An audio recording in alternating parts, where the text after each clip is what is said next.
Bienvenidos, Ushamdi, and welcome CTS231 Section 841 students for the second 8-week term of the fall 2017 semester at Anne Arundel Community College. This is the Networking 4 course, or the Cisco Networking Academy's Connecting Networks V6 course, and this morning's Packet Tracer tutorial and solution set is going to be on Packet Tracer Activity 3.4.2.5, where we're going to build on what we did in Packet Tracer 3.4.2.4 by configuring Generic Routing Encapsulation, or GRE tunnels.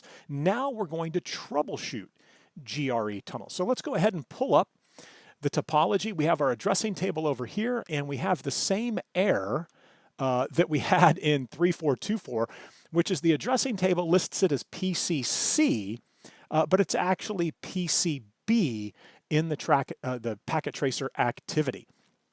Now, it looks like we're going to have 5 errors that we're going to have to be working through here.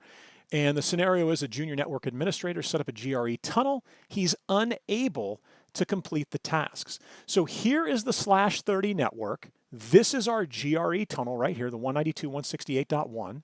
We have our outside publicly routable IPs, these non-RFC 1918 addresses.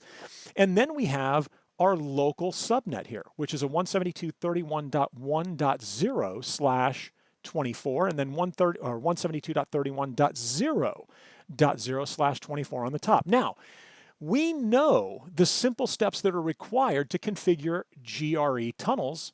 So let's pull up the window here, and let's take a look, and let's see what we've got on router. And I did not want to do that. Just wanted to make it a little bigger. There we go.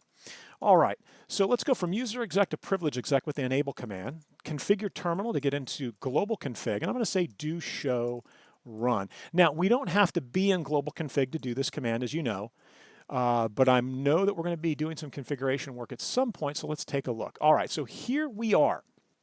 We're on router A. Now, interestingly enough, they flipped the topology. So before, this was the PCs were over here on the left, and then the internet was on the right. So now the internet is on the left and the PCs are on the right. So let's validate what we have here.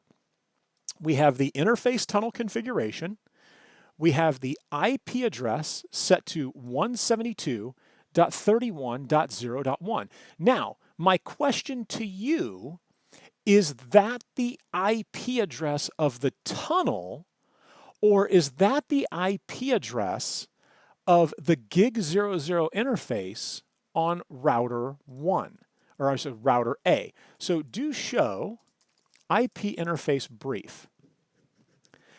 And we can clearly see that we've got some sort of a mismatch here. So the junior administrator made a mistake, and the first mistake that we see is that the LAN segment IP, the 172.31.0 or subnet, 172.31.0.0.24, that has been mistakenly assigned to the tunnel interface. Now, the tunnel should be a /30, and it should be a 192.168.1.0/30, right? So we know that that is wrong and that is wrong. Okay, so let's go ahead and fix that. And real quickly, you can see we've got the tunnel source, and that checks out, right? The serial 000, which would be the IP address of that outside interface. And then we've got the tunnel destination, which is 64.103.211.2. So we just need to confirm that this is going to be the .2. So let's fix these two issues that we know we have. Now, the way that we're going to have to approach this is interesting, because what's going to happen if I go into interface gig00, gig00, and I say IP address 172.31.0.1, and that's going to be 255.255.255.0. When I hit enter here, what is going to happen? Yeah, we're going to get an error message here because I'm trying to assign an IP address subnet that is already assigned to the tunnel interface. So here's what you would have to do. I'm just going to put a dummy IP address on here right now. right? And actually we'll do 0, sorry about that. So we'll do a /24. Okay, so I'm changing the gig 00 so that I can now go change the tunnel 0 IP to what it should be. So the IP address should be 192.168.1.1, and it's a /30, or a 255.255.252 dotted decimal subnet notation. So now let's say do show run. Whoops, and I'm going to go by the tunnel interface there. So now the tunnel interface is correct in terms of IP address. So my tunnel IP address is correct, my MTU is correct, my source and destination are correct, and again, we're going to assume that it is .2 on router B. So these things are correct. Now we need to sort that out, because this is an issue. That's the wrong IP for gig 00. So let's get into interface gigabit Ethernet 00. And now we're able to say IP address 172.31.0.0, or I'm sorry, 0.1, and this is /24. So now we're going to get some points for that. So now we're up to 60 points. So do show IP interface brief. Let me confirm here that our LAN IP, or the WAN IP is correct. 209.162.0.2. Okay, so we're good there. But let's say do show IP route, because from the previous exercise we saw that in order to get connectivity, right, here's that static default. Do I have another static route that is going to help me get over here, right, to tell me how to get to the 172.31.1.0/24? And the answer is I don't. But let's leave that here for right now. We'll come back to that. So everything looks good. Let me check PCA. Let's make sure that PCA is properly configured, because if it was a 192 on the LAN, maybe they tricked us there as well. So 172.31.0.2, it's a /24. I've got the default gateway, we're good there. Can I ping my default gateway? 172.172.31.0.1. All right, fantastic. I can reach my default gateway. What about, let's see, can I get all the way out to the 209.165.122.2? The outside interface I can. Let's see, can we hit the internet cloud? I'm assuming it's .1. Maybe we've got to get an ARP packet. It doesn't know how to get, so it doesn't know how to get, because we're not, NAT is probably not configured, and this is probably pre-CAN, so it doesn't know how to get back to us. So we're going to leave that as it is right now. Let that time out. So we're good on the PC. We can get to the default gateway. Now let's take a quick look at router B to see what may be a contributing factor here. And again, the first thing that we want to do is we want to say show run, and let's take a look at that tunnel interface. So the tunnel interface on this side, 192.168.1.2 is correct. The subnet mask is correct. The MTU is correct. Now we look at our source and destination. So what do you think? Yeah, exactly. We can see that we've got some challenges here, right? Because the source and destination need to be the publicly routable source interface and the publicly routable destination IP on the other side, and these are not. So we're going to come in here, we're going to say tunnel source is serial 000, because that's the interface out which I'm going to go to form this tunnel. And then tunnel destination is not the 192.168.1, right? This would cause oh, fantastic. Okay, beautiful. So I am so happy right now that this popped up, because this is a very, very common mistake that learners will make who are not familiar and comfortable with tunnels. And that is, we end up with what's called a recursive situation, right? And that's when you get, you can see right here, the syslog message with the facility for tunnel, the severity 5, it's a notification, and then the mnemonic of recursive down. So it's taking the tunnel interface down. And let's talk about this real briefly, because again, this is very, very common to see when junior admins or new learners are working with GRE tunnels. And again, we see it again. So do show run. We want to look at the tunnel interface. So here's why we're having this issue. So the source interface, right? I've got that correct. So we configure the tunnel, we give it an IP address, and the IP, that is the tunnel IP. But what I'm doing is I'm saying the destination for the establishment of the GRE tunnel is not there. I'm saying that it's here. So we say the source is that, and then the destination is this. And I cannot use the destination IP address of the tunnel interface on the other side, because I'm pointing to the tunnel as the as the endpoint for the GRE tunnel formulation, for it to form. And I can't do that because then I end up with a recursion, because I'm recursing right back and trying to go out the same tunnel that I say that I'm trying to create, right? You can't do that. And again, very, very common mistake here where I say tunnel source is right, but then I say tunnel destination is the GRE tunnel IP on the other side.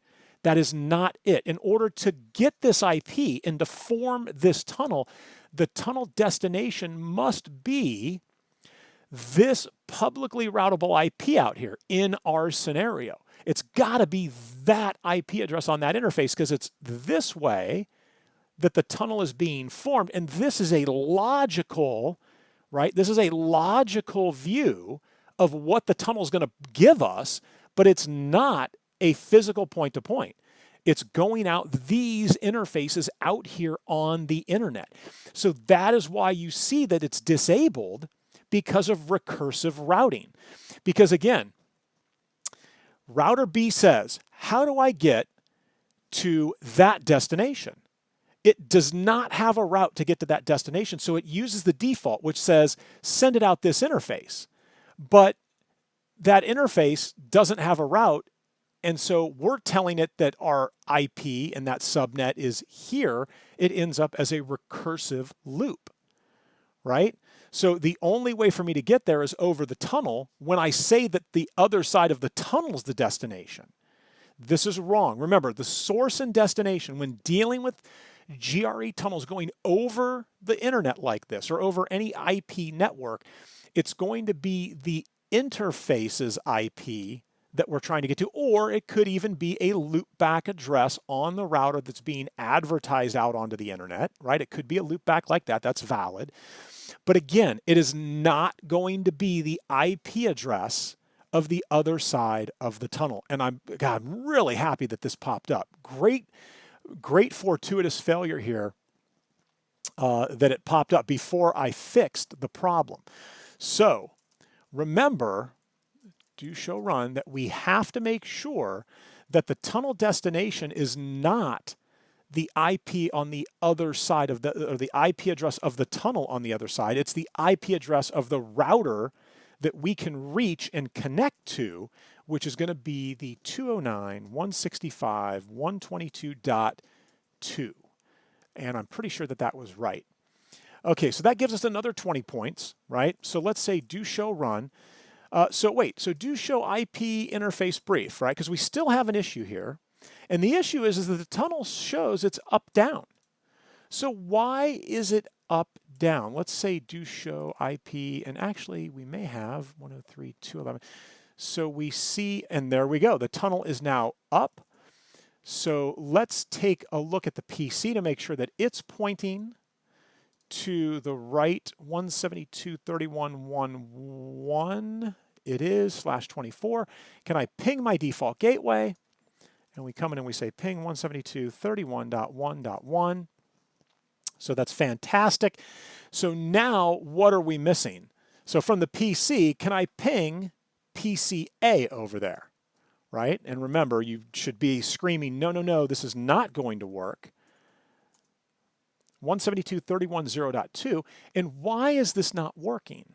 Well, again, it's not working because router B does not have any routing information in its RIB, do show IP route, in its RIB to get over to 172.31.0, right? Or actually, we have a static that's already in here. I did not think there would be a static in there.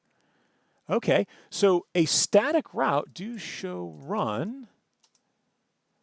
All right, so we've got a static route here that tells us to get to the 172.31.00/24, go to the 1.1. So it's done on this side, but remember we said it's got to be on both sides. So traffic from PCB is going to get over to, let's do a trace route, trace RT to the 172.31.0.2. And you can see we get to the 172.31.1.1, but we're not going to get anything back, right? So we're getting to our default gateway, but nothing is coming back, right? So we know how to get across the tunnel, but we don't know how to get back across the tunnel. We don't know our way back.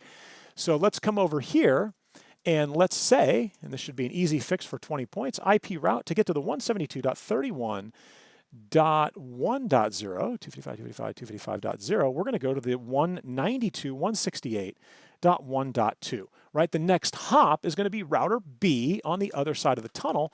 And when I do that, and there we go, the trace, you see the trace completed as soon as I put in that default static route. Now, again, the way that you would probably want to tackle this, right, is to go ahead, let's do it again. Router OSPF1, network 192.168.1. Or I'm sorry, where am I at here? 1.0.0.0.3, area 0. And then network 172.31.0.0.0.0.255, area 0. We're going to configure OSPF. We're going to let OSPF advertise this information out for us, and then we wouldn't need the statics, right? Router OSPF 1 and network 192.168.1.0.0.0.3, area 0. And so we should see our adjacency pop up, and then 172.1 or 31.1.0.0.0.255. All right, so the tunnel is up, area 0, and let me say no IP route, because we won't see it if I say do show IP route. You're not going to see it in the routing table. And why? Well, let me ask, why are you not seeing that OSPF route in the routing table? Exactly, because we have a static route with a lower administrative distance, right? Static has got that administrative distance that is lower than, EIGRP, than OSPF's 110, right? So in order to learn that information, I would have to say no IP route to the 172.31.0.0.255.255.255.0 to the 192.168.1.1, right? And now do show IP route. Now we install in the rib that OSPF learned route out the tunnel, and did that affect connectivity at all? Absolutely not, because we still have that routing information, right? All right, well, that is going to do it for Packet Tracer Activity 3.4.2.5, where we had to go in after the fact and troubleshoot some generic routing encapsulation or GRE configuration. And again, focusing on the tunnel IP address being different than the source and destination, right? Source and destination should never be the same IPs that you're using for your tunnel interface, or else you end up with that recursive scenario. All right, guys, thanks for watching. Enjoy the weather this weekend, and I will see you on Tuesday night. Have a great weekend.